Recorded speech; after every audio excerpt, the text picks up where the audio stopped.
તો 10થી 15 મિનિટમાં બનીને રેડી થઈ જાય છે આ કાંદા ભજીયા, અને ફટાફટ બની જાય છે આ કાંદા ભજીયા. તો આ વરસાદમાં આ ક્રિસ્પી કાંદા ભજીયા ખાવાની મજા પડી જાય છે. એકદમ ક્રિસ્પી અને કુરકુરા બને છે.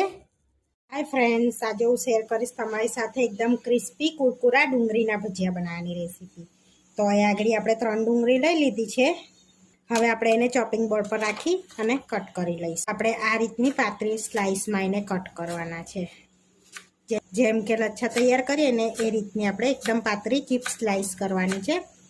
તો સ્કીપ કર્યા વગર ફૂલ જોજો, તો ક્રિસ્પી બી કઈ રીતે આપણે બનાવીએ છીએ એ પણ તમને હું બતાવીશ. તો આપણે આ રીતના લચ્છા તૈયાર કરી લીધા છે. હવે એક બાઉલમાં આપણે લઈ લઈશું.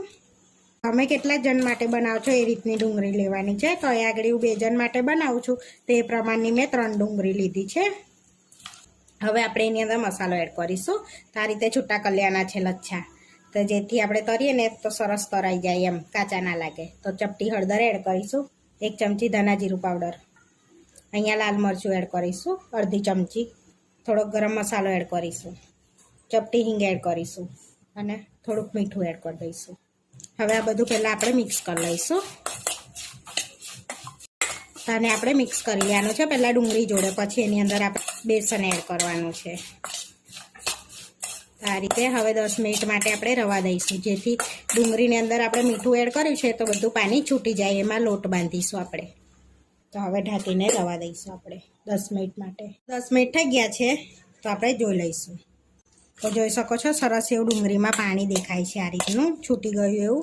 ક્રિસ્પી થાય એના માટે 2 ચમચી આપણે ચોખાનો લોટ એડ કરીશું, 1 વાડકી બેસન એડ કરીશું, એમાં થોડુંક રવા દઈશું, લીલા મરચાં એડ કરીશું, આદું એડ કરીશું. તો આ રીતે ગોળ કટ કરેલા તમે વાટીને પણ એડ કરી શકો છો, અને તમે તમારા તીખાશ પ્રમાણે એડ કરવાના, જેટલું ખાતા હોય તીખું એ પ્રમાણના. અડધી ચમચી અજમો એડ કરી દઈશું, થોડા ધાણા એડ કરીશું. હવે સરસ એવું હાથેથી આપણે પહેલાં એમ જ મિક્સ કરીશું. તો પાણીની જેમ જરૂર પડશે ને એમ પાણી એડ કરીશું આપણે આ રીતે. હવે થોડુંક આપણે પાણી લઈશું અને મિક્સ કરીશું. તો અહીંયા આગળ આપણે લીલા મરચાં તીખા લીધા છે એટલે લાલ ઓછું એડ કર્યું છે. તો અહીંયા તીખા છે ને એટલા માટે આપણે લાલ ઓછું કર્યું છે, તમે વધુ ઓછું કરી શકો છો.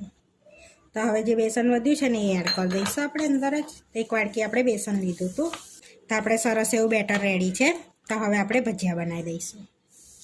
તો આપણે તેલ ગરમ થઈ ગયું છે, તો સરસ તેલ ગરમ થવા દેવાનું, એટલે સરસ ભજીયા એવા ઉતરે. તો આપણે થોડુંક બેટર લઈ લઈશું આ રીતે અને અંદર એડ કરી દઈશું આ રીતે.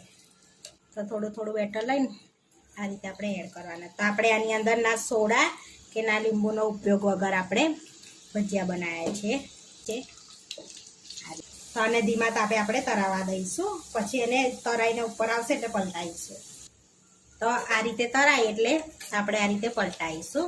તો સરસ ધીમા તાપે ક્રિસ્પી થાય ત્યાં સુધી આપણે તરાવા દઈશું, એટલે ઉપરથી સરસ ક્રિસ્પી ને અંદરથી સરસ પોચા. તો તમારે પણ ક્રિસ્પી ના ખાવા હોય તો ચપટી સોડા એડ કરી આલવાનો, એટલે સરસ પોચા થશે એ. અને લીંબુ નીતા દેવાનું તો જાળીદાર થશે. પણ ઘણાને ભાવતા હોય છે ક્રિસ્પી ભજીયા.